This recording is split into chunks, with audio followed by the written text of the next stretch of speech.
I think this is going to be problematic. Andrea Carson there, and the ABC's business editor Peter Ryan joins me now. Peter, a tough day for those in the newspaper industry, but a day that was coming. A day that Fairfax obviously realised that they couldn't put off any longer. Fairfax have been steering the future for the last 5, maybe to 10 years about the decline of the newspaper industry, and seeing what's been happening around the world, particularly in the United States.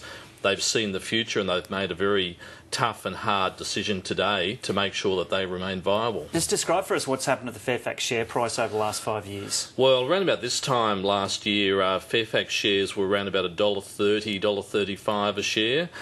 Today, up 4 cents a share to 65 cents a share. So the value of the company has just halved over the last year, but the decline has been long term. Yeah, even further back now was like around up to like $5 a share at one stage. That's correct, yeah. and this is simply because investors have been extremely concerned about the long-term viability of the traditional printing business, and so Fairfax has jumped ahead. They're embracing firewalls, embracing the digital age, embracing the acceptance that a lot of people, particularly those who are coming up as in followers of news, want their news digitally, and it's actually quite amazing to think that an outfit like Fairfax, the Fairfax dynasty, within 2 years will no longer have major printing presses in Sydney and Melbourne. And they're huge operations, aren't they? You can see that one at Tullamarine near Melbourne when you go out to the airport there on the right-hand side with the Age banner proudly flying from the top. Well, that's correct. This shows how rapidly things have moved. It was only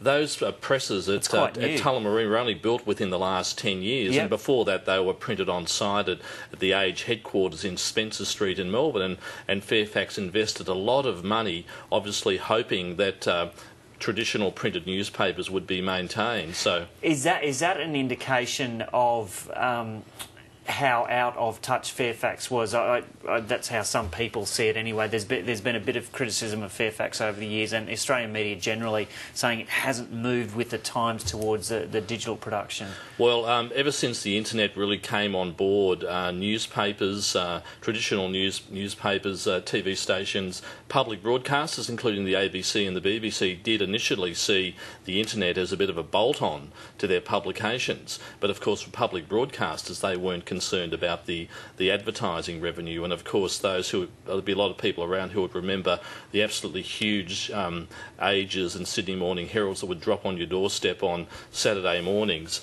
Fairfax could afford to take a loss Monday to Friday on their newspapers because they would make so much money in the Saturday editions. And people love those weekend newspapers. Are we still going to be getting those weekend newspapers in 5 years' time? Well, it's hard to see that that could be certain at all, particularly if you're closing down your 2 major printing presses. There may be some other deal in the works. It has been said over the last few years that Fairfax and News Limited had been negotiating or talking about possibly sharing printing facilities. But once again, News Limited and Fairfax getting into a printing bed, so to speak, together highlights the pressures that newspapers have been under in recent years. Do you understand the rationale behind going tabloid? I think that for people who've travelled around the world would have noticed that the New York Times, the Washington Post, London newspapers had gone narrow sheet, and in some cases compact. Most of us would call that tabloid. That has been the trend. There was a big discussion with The Age in recent years as to whether or not it should move ahead and dump the traditional broadsheet format and go tabloid. Now it's been forced upon them. Now, the key for Fairfax now is making this paywall work, because there are many people who think that in Australia, at least, that the paywall may not work. I think in the end, Joe, the big issue here is all about content and great journalism. Newspapers live and die on great journalism, and the challenge for Fairfax and other newspapers for that matter is being able to hire good journalists, be able to train good journalists from cadetships and traineeships upwards to create that journalism and to cover the big stories, to make people want to buy digital subscriptions. But if they're cutting 380 to 400 journalists, how can they do that? Well, of course, the unions are very concerned about what that means for the training, the hiring, the nurturing of staff.